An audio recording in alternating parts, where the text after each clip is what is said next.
Baik, terima kasih. Bismillahirrahmanirrahim. Assalamualaikum warahmatullahi wabarakatuh.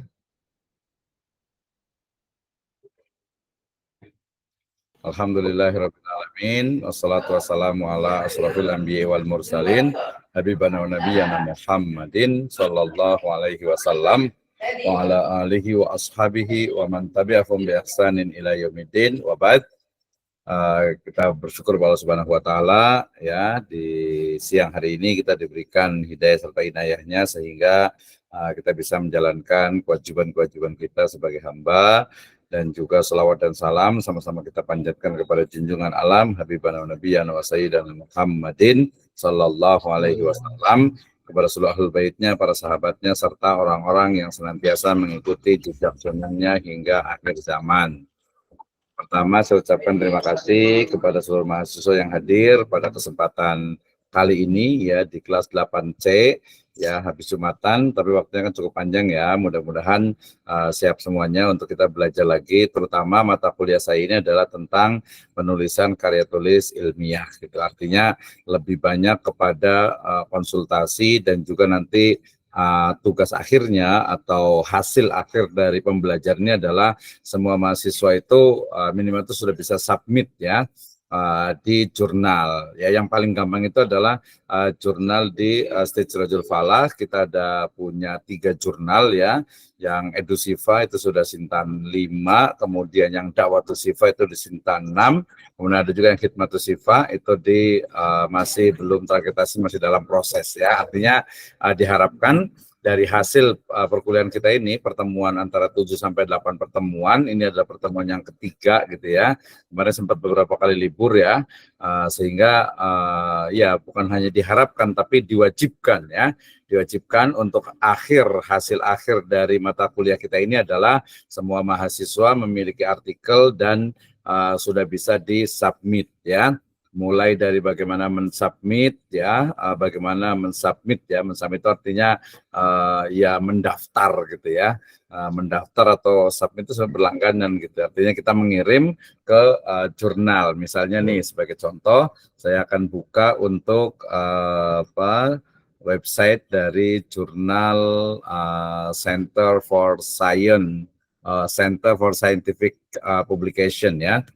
Nah, ini adalah jurnal ya yang dikeluarkan oleh Stage Sirajul Falah Bogor ya, Center for Scientific Publication Stage Sirajul Falah Bogor ya. Di sini ada lebih kurang itu ada 3 ya. Yang pertama adalah Edusifa, ini untuk jurnal pendidikan Islam, ini di Sinta yang kelima ya, ini sertifikatnya ya. Kemudian template-nya itu berarti ini template itu adalah panduan, pedoman ya, template itu pedoman penulisan artikel jurnal.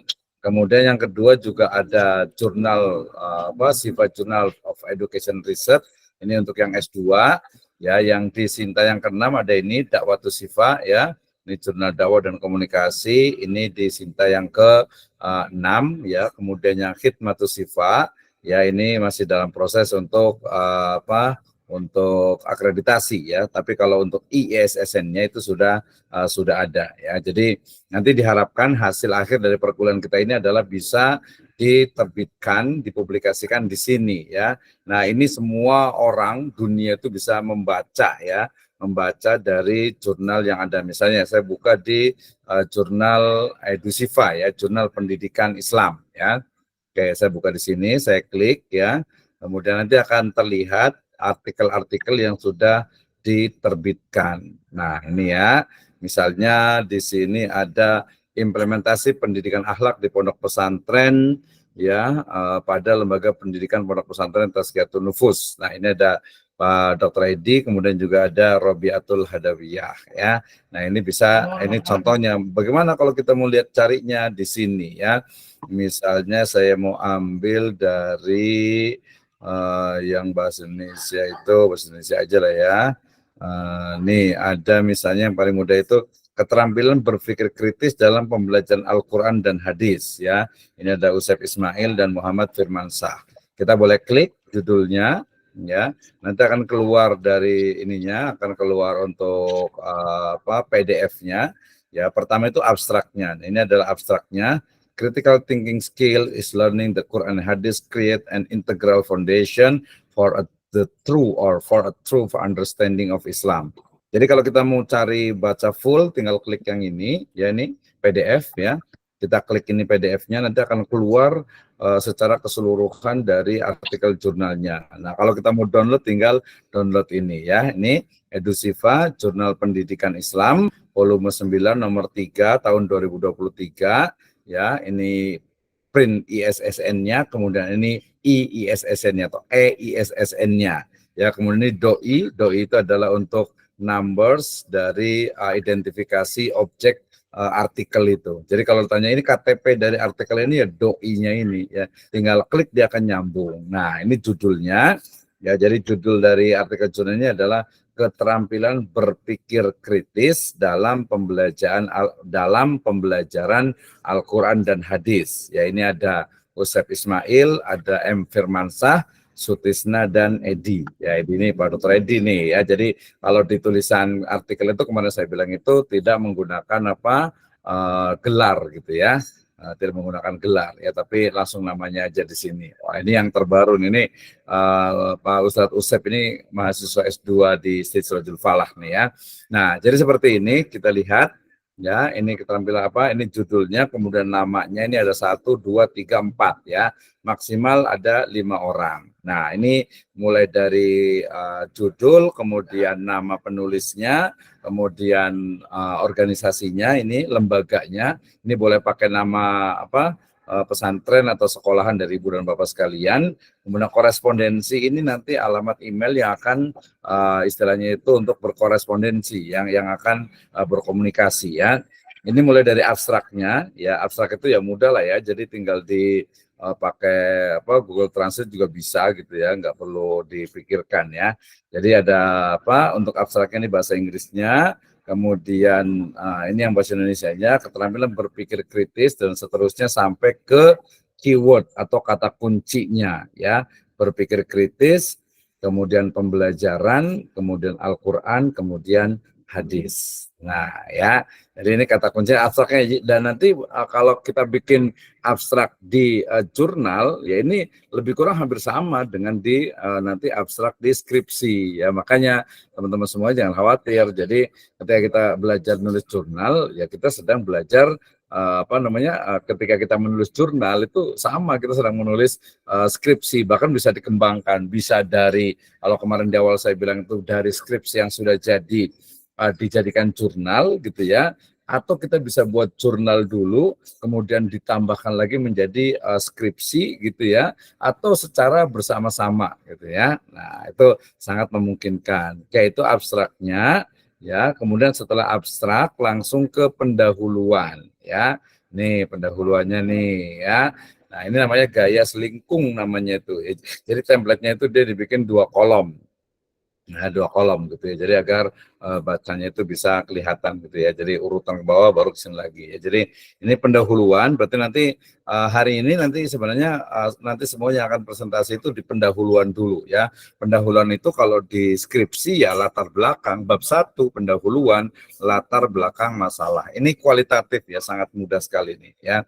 Ini di pendahuluannya gitu ya. Nah, nanti kalau momennya Ibu dan Bapak sekalian, teman-teman semuanya mau mempresentasikan, nanti kita akan baca satu-satu gitu ya, supaya nanti jelas arahnya ke sini ya. Nah, kemudian setelah pendahuluan, yang nomor 2-nya ini adalah metode penelitian. Wah, ini kan berarti ada tulisannya penelitian kurang I gitu ya.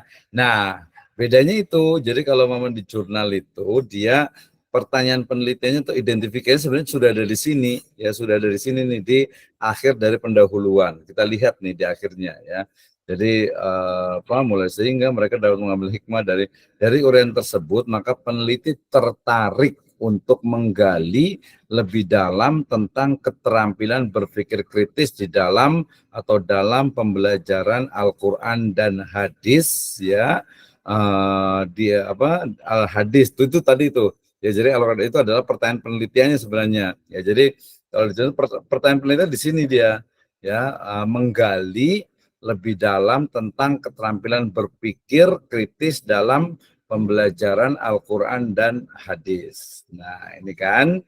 Nah, kemudian setelah itu, baru di sini tujuannya, ini tujuan penelitian. Diharapkan dapat memberikan kontribusi pada pemahaman yang lebih mendalam terhadap makna dan aplikasi ajaran Islam. Ya, jurnal ini juga mengeksplorasi peran berpikir kritis dalam menjawab tantangan kontemporer dan menjaga relevansi nilai-nilai Islam dalam era modern. Nah, ini tujuannya nih ya. Baru yang nomor 2 adalah metode penelitian, kan? Jadi metode penelitian juga seperti ini. Jadi bisa kita nulis jurnal dulu, baru nanti kita jadikan skripsi, tinggal ditambahkan gitu ya. Atau skripsi dulu, kalau skripsi dulu jadikan jurnal berarti dia diringkas. Tapi kalau memang dari artikel jurnal jadi skripsi berarti ditambahkan. Ya nih misalnya di nomor 2 nih ya. Poin yang kedua ini di bab ketiga nih ya. Penelitian ini menggunakan metode penelitian kepustakaan yang dikenal sebagai library research ya.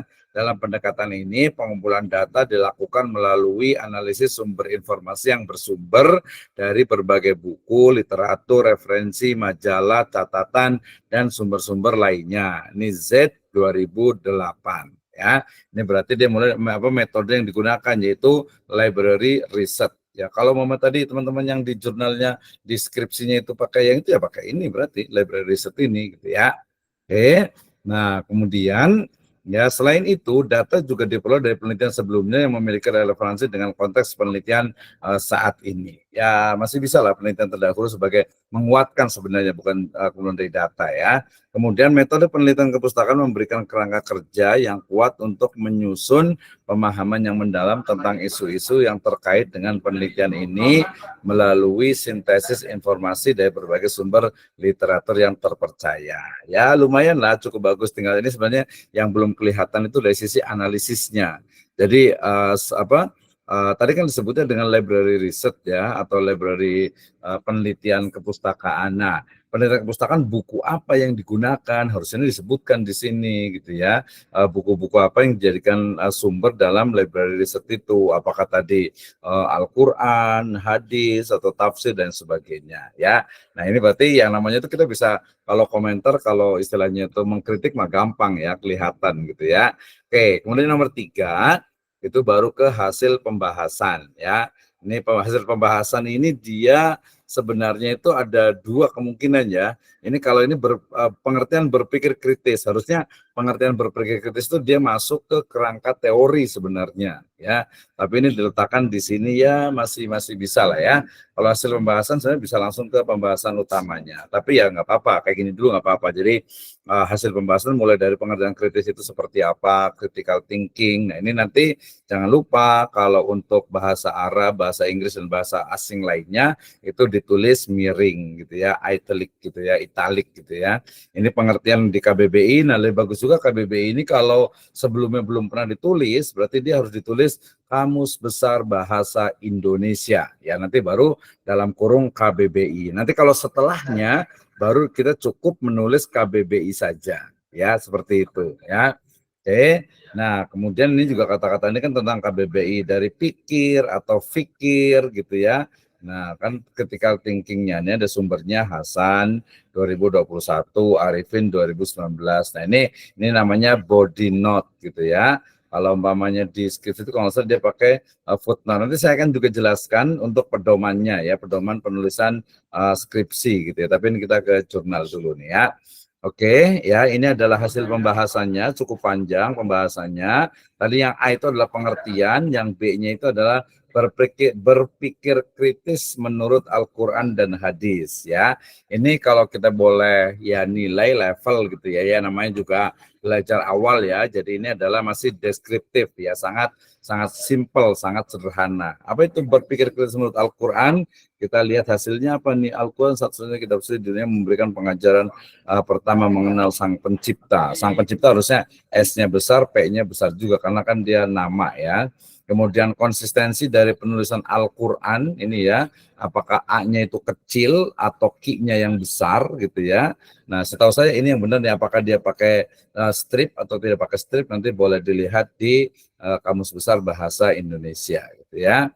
Nah, kemudian di sini ada konsisten juga nih kalau menulis SWT ya subhanahu wa ta'ala. Mau pakai subhanahu wa ta'ala panjang boleh, pakai simbol subhanahu wa ta'ala boleh. Kalau SWT ini kan S-nya besar, W-nya besar, T-nya besar, tapi di tempat lain S-nya besar, W-nya kecil, T-nya kecil. Berarti ini dia kurang konsisten. Kalau mau ya konsisten aja, ikuti gitu ya. Nah, yang mana apakah SWT-nya itu besar semuanya atau S-nya itu yang besar? Setahu saya yang S-nya yang besar, W-T-nya itu yang kecil gitu ya.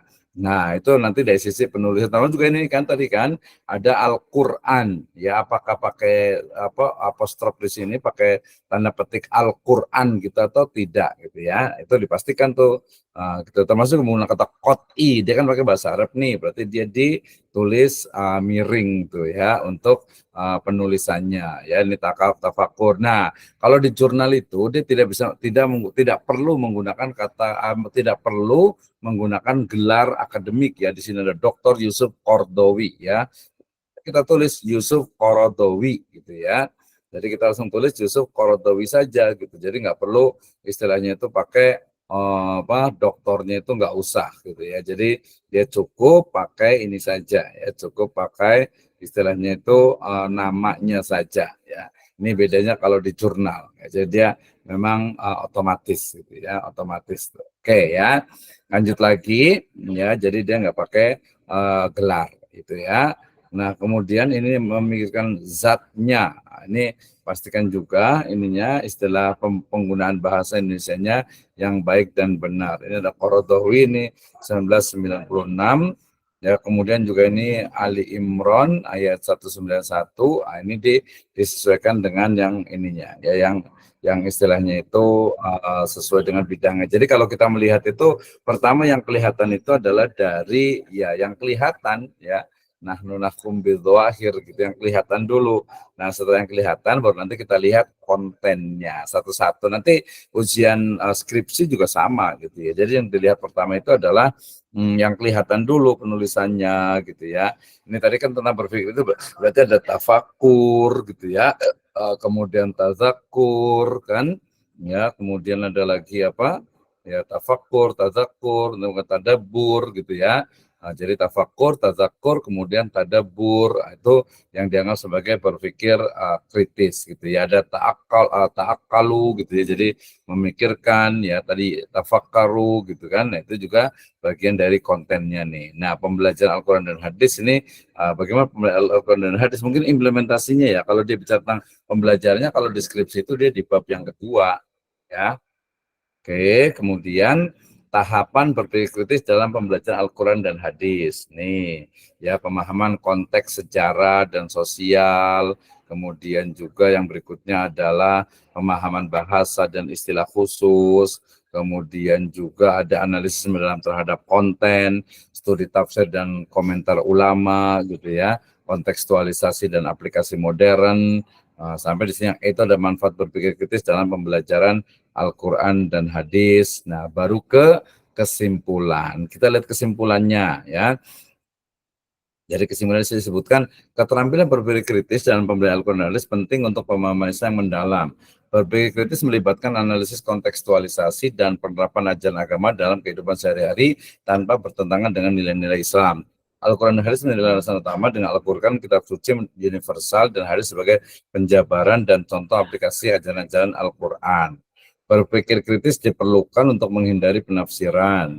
Kemudian tahapan berpikir kritis menyangkut pemahaman konteks, bahasa, analisis konten, studi tafsir, kontekstualisasi, dan aplikasi sesuai dengan kondisi. Ya, Islam I-nya besar. Terakhirnya disarankan, ini langsung ke rekomendasi, disarankan adanya penelitian yang lebih luas, khususnya berkaitan dengan metode berpikir kritis, ya, dalam menangkal penafsiran yang tidak baik maupun penafsiran yang menjauhkan umat dari ajaran Islam, I-nya besar, yang murni, terutama pada zaman keterbukaan. Nah, ini ya langsung ke daftar pustaka. Ini daftarnya mengikuti ABA style ya. Jadi misalnya Faris Ahmad Ibnu Mu'jam Maqayisil Lughah Kairo Darul Fikri, ini tahun 79. Kalau kitab-kitab yang klasik nggak masalah tahunnya gitu ya. Tapi kalau kitab-kitab yang buku-buku yang kontemporer itu mestinya tahunnya itu yang baru. Misalnya ini ada ZM 2008 metode penelitian, nah nulisnya kurang nih ya, Yayasan Obor Jakarta. Ini 3-4-nya nggak perlu sebenarnya ya, dia nggak perlu ditulis di sini tanggalnya itu apa atau halamannya ya. Ini nama-namanya. Nah ini rangkaian dari menulis artikel jurnal ilmiah. Jadi apa ya, sangat mudah, ini tuh 13 halaman kan saya pernah bilang kan, jadi antara 10 sampai 15 halaman. Standar itu ya 12-13 lah gitu ya, standar itu. Jadi kalau yang panjang ya dipendekkan gitu ya, jadi diringkas gitu supaya bisa lebih mudah membacanya dan to the point. Nah ya, nah dari situ kita belajar bersama terkait dengan penulisan artikel jurnal ilmiah yang itu secara bersama-sama kita tuliskan dengan untuk penulisan skripsinya. Baik, sampai di sini ada pertanyaan, kita waktunya masih cukup panjang ya, jadi silakan kalau ada yang bertanya, kemudian nanti boleh dikirim ke saya juga untuk mungkin saya komentari, terutama dari sistematika penulisan dan juga konten ya, konten dari istilahnya itu masing-masing skripsi ataupun artikel jurnalnya. Nah, seperti itu ya. Baik, silakan saya berikan kesempatan. Oh, ini ada Pak Sondang ya, sudah mengirimkan ya. Kalau mamanya berkenan, minta izin boleh saya komentari gitu ya, supaya nanti memang bermanfaat gitu ya. Oke, gimana? Silakan. Sebelum kita masuk ke ini jurnalnya, kita berikan kesempatan dulu yang mau berkomentar dulu nih. Silakan. Ada yang mau bertanya dulu? Silakan. Sambil ini ngopi kalau yang ngantuk ya. Ya, silakan. Ada yang ingin ditanyakan? Pak Ustadz Dede, silakan. Bismillahirrahmanirrahim. Assalamualaikum warahmatullahi wabarakatuh. Waalaikumsalam warahmatullahi wabarakatuh. Pak Ustadz Afwan, kemarin kan dalam template EduShifa itu ada beberapa yang anak kurang paham. Yang pertama kan ada data collection sama sama diskusi. Nah, itu gimana Pak Dokter kalau dalam penyusunan itu? Ya, betul, gampang. Terima kasih Pak Dede. Jadi data collection itu kan koleksi data atau cara teknik pengumpulan data itu dimasukkan ke metode penelitian. Jadi nggak usah ditulis data collection juga nggak apa-apa. Langsung tulis tadi bagian yang kedua yaitu metode penelitian. Ya. Jadi di metode penelitian itu ya namanya juga metode penelitian kan cara meneliti ya. Yang namanya cara meneliti itu ya mulai dari ya datanya atau mungkin dari awal penelitiannya di mana, kemudian kapan, kemudian datanya bagaimana, kemudian cara mengumpulkan datanya, apakah datanya itu valid atau tidak. Sudah datanya valid baru kita uji ya. Nah, kita uji atau nanti kalau dia kualitatif biasanya langsung ke analisis datanya. Datanya itu dianalisis itu diperiksa ya, kemudian diinterpretasi ya, kemudian dipahami, baru ke kesimpulan. Itu bab metode penelitian gitu ya. Jadi ya lebih simpel lah di jurnal ini gitu ya, dan itu bisa diringkas ya. Oke, itu ya, itu jadi di data collection atau pengumpulan data, bahasa Indonesia teknik pengumpulan data ya. Kalau di jurnal sih ada beberapa yang ditulis, tapi saran saya langsung saja masuk ke subtopik dari metode penelitian. Seperti tadi tuh, ya bisa masuk juga tuh seperti itu ya. Oke, saya ulang lagi. Jadi di metode penelitian itu mulai dari lokasi penelitian, kalau dia ada lokasinya, kemudian waktunya gitu ya, kemudian jenis datanya, kemudian apakah datanya itu valid atau tidak. Kalau datanya sudah valid baru dianalisis, diinterpretasi. Dengan apa menggunakan analisis interpretasinya, analisis datanya itu menggunakan apa? Apakah mungkin pakai misalnya itu pakai konten analisis yang kalau kualitatif gitu ya, atau mungkin pakai yang bagus itu etnografi gitu ya, atau mungkin pakai juga fenomenologi gitu, atau tadi pakainya adalah misalnya tadi library riset ya, walaupun library riset perlu kita pahami juga, library riset itu sebenarnya penelitian berdasarkan tempatnya ya. Jadi apa yang dimaksud library riset? Berarti penelitian kepustakaan ya, library perpustakaan, riset penelitian berbasis perpustakaan atau bisa juga kepustakaan. Jadi library riset itu ada penelitian yang sumber datanya itu diambil dari kepustakaan ya, buku ya, kitab gitu ya. Nah, seperti itu ya. Jadi menganalisisnya bagaimana? Ya banyak ya. Yang paling gampangnya itu adalah pakai misalnya pakai triangulasinya Miles and Habermas ya. Jadi kita lihat apakah itu sebenarnya juga untuk analisis data, sebenarnya itu untuk analisis validitas dari data. Ini benar nggak sih? Misalnya tadi menyebutkan tentang apa ya tadi dari artikelnya itu tentang pembelajaran Al-Quran dan hadis atau critical thinking. Nah, apakah itu yang dimaksud dengan critical thinking ya? Nah, kalau saya sih kalau boleh mengkritik sebenarnya belum masuk ke critical thinking ya, karena yang namanya critical thinking itu adalah satu disiplin ilmu yang betul-betul berpikir secara kritis gitu ya. Jadi bukan hanya tafakur, tadabur gitu ya. Harusnya lebih dari itu gitu ya. Tadabur itu kan berarti kan dia memahami, dan itu pun tadi contoh-contoh ada dari hadis ya. Tapi ya kalau untuk ini sudah cukup bagus lah, sudah bisa lah gitu ya. Itu yang pertama, data collection ya. Kemudian yang kedua, tadi terkait dengan apa Ustaz Dede? Diskusi Pak Dokter, kan di situ ada diskusi. Ya, betul. Kalau diskusi itu adalah di setelah temuan data itu sebenarnya di pembahasan ya. Jadi diskusi itu ya pembahasan gitu ya. Jadi boleh dipisah, boleh disatukan. Kalau disatukan berarti dia adalah hasil penelitian dan pembahasan.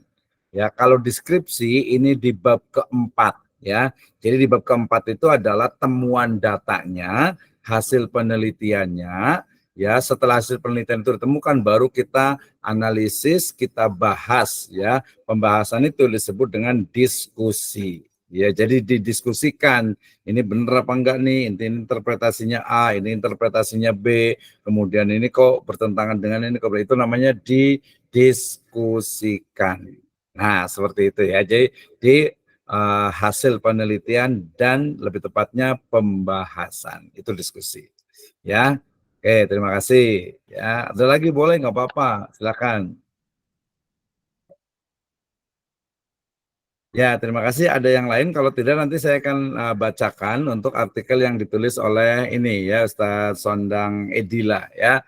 Mudah-mudahan berkenan, nanti yang lain biar belajar nih ya, biar belajar sama-sama. Sebelum saya lanjutkan, ada pertanyaan? Ada yang lainnya terkait dengan ini, kita harus tanya satu-satu nih. Kita ini belajar itu bukan hanya belajar istilahnya itu mendengarkan ya, tetapi langsung praktek nih. Tadi terima kasih Ustaz Dede. Ya, udah sampai di mana nih penulisan skripsinya secara bersama-sama dengan penulisan jurnal ya. Bisa langsung nih Ustaz Fajar gimana? Ustaz Dede dulu ada komentar silakan. Ya, silakan Ustaz Dede. Secara garis besar Pak Dokter tadi alhamdulillah sudah. Kalau dari apa namanya? Kalau dari template kemarin yang di Share. download dari Edu Shiva itu kan memang karena memang berbahasa Inggris jadi agak kerepotan juga untuk apa? Ya tadi kayak semisal tadi gitu, tapi secara garis besar alhamdulillah tadi sudah dijelaskan sama Pak Dokter. Kayak tadi kan data collection itu ternyata di metode penelitian saja Iya, gitu. betul. Jadi kan tidak ada dua apa ya, tidak ada dua kalimat jadinya di situnya. Karena kan yang di pertama tadi ada metode penelitian dan ada data collection tadi gitu Pak Dokter. Dan itu kami kalau tadi kami kemarin praktek itu ya itu tadi ini data collectionnya kalau dijabarkan itu kan ada yang kuantitatif gitu Pak Dokter. Nah kita yang kebingungannya di situ yang gitu tadi itu.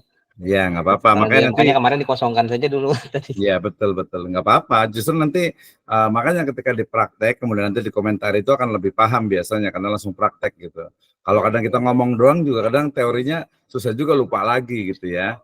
Iya. Tadi sebenarnya kalau data collection dengan metode penelitian itu kalau di tesis, deskripsi itu ya memang bukan dipisah, artinya berurutan. Nanti harus dipahami juga ada metode penelitian, ada desain penelitian, ada pendekatan penelitian, ya, ada research approach ya. Sebenarnya yang benar itu kuantitatif atau kualitatif, dia sebenarnya adalah research approach atau pendekatan penelitian ya. Kalau data collection, pengumpulan data melalui apa, menggunakan apa, ya kalau kuesioner ya, mungkin ya, atau survei, atau mungkin observasi, interview, wawancara, atau mungkin collectingnya itu ngambil dari ayat Al-Quran, hadis, atau mungkin kitab-kitab para ulama misalnya. Itu adalah data collection. Saya lebih menerjemahkan dengan teknik pengumpulan data. Nah, mungkin masih ada yang bingung juga nih, apa sih ya, bagaimana, apa sih teknik pengumpulan data, atau mungkin data itu apa ya? Misalnya saya penelitiannya ini, berarti data saya apa ya? Boleh ditanyakan gitu ya. Ya misalnya kan terutama yang kualitatif nih, misalnya berarti data Anda itu apa, yang mana datanya. Itu perlu dijelaskan, yaitu perlu istilahnya itu dijabarkan supaya betul-betul paham. Ya, jadi sekali lagi tadi saya Dede dan yang lainnya. Jadi kalau untuk kemarin itu kalau di template itu bahasa Inggris ya nggak apa-apa juga biar paham ya. Kalau bahasa Indonesia ya gampang lah, jurnal itu ya. Tadi setelah judul, kemudian nama penulis maksimal 5, kemudian institusi atau lembaga, kemudian lagi emailnya ya. Setelah email itu baru nanti abstraknya bahasa Inggris dengan bahasa Indonesia ya. Kemudian setelah abstrak baru pendahuluan ya. Nah, pendahuluan itu sebenarnya ringkasan dari latar belakang dan juga rumusan masalah serta tujuan penelitian. Itu pendahuluan. Nah, setelah pendahuluan selesai, langsung masuk ke metode penelitian ya. Sebenarnya kalau deskripsi itu setelah pendahuluan itu dia harus masuk ke kerangka teori sebenarnya gitu ya.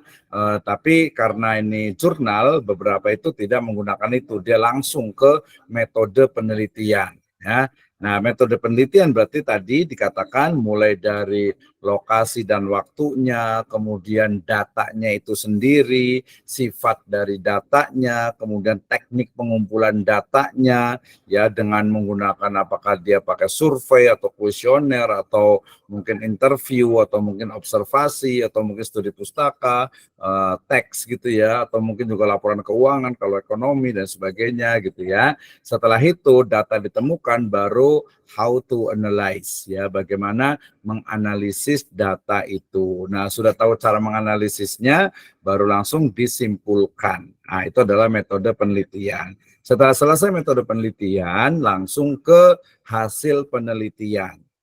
Hasil penelitiannya itu apa gitu ya, sebutkan gitu ya. Nah, boleh digabungkan juga hasil penelitian dan pembahasan ya. Ini biasanya result and discussion ya. Jadi resultnya, hasil penelitian seperti apa, discussionnya, diskusi atau pembahasannya seperti apa. Terus baru ke kesimpulan dan daftar pustaka. Udah itu aja. Jadi nggak ada yang susah sih ya gitu ya. Nah, yang susahnya itu adalah kalau nggak pernah mencoba gitu. Coba kalau teori ya gampang gitu. Nyoba juga gampang juga, tapi aduh ini gimana ya, karena nggak praktek ya susah. Padahal mata kuliah kita ini adalah best practice gitu ya, berdasarkan praktis atau istilahnya itu langsung praktek ya, mata kuliah praktek nih. Oke, itu ya mudah-mudahan cukup jelas. Silakan, ada yang lain? Iya, silakan. Ada yang mau masuk lagi? Ada yang mau bertanya lagi? Kalau tidak, saya mau lihat dari yang Ustadz Sondang ya. Ustadz Sondang masih ada ya? Siap ya? Nah, Ustaz, tapi ala kadarnya itu, Ustaz. Nggak apa-apa, nggak apa-apa. Justru ini mohon maaf, jadi nggak apa-apa ya, bisa buat belajar dengan yang lain gitu kan ya. Nah, Ustaz. Jadi bisa untuk belajar dengan yang lain. Oke, sebentar saya matikan ini dulu recordnya.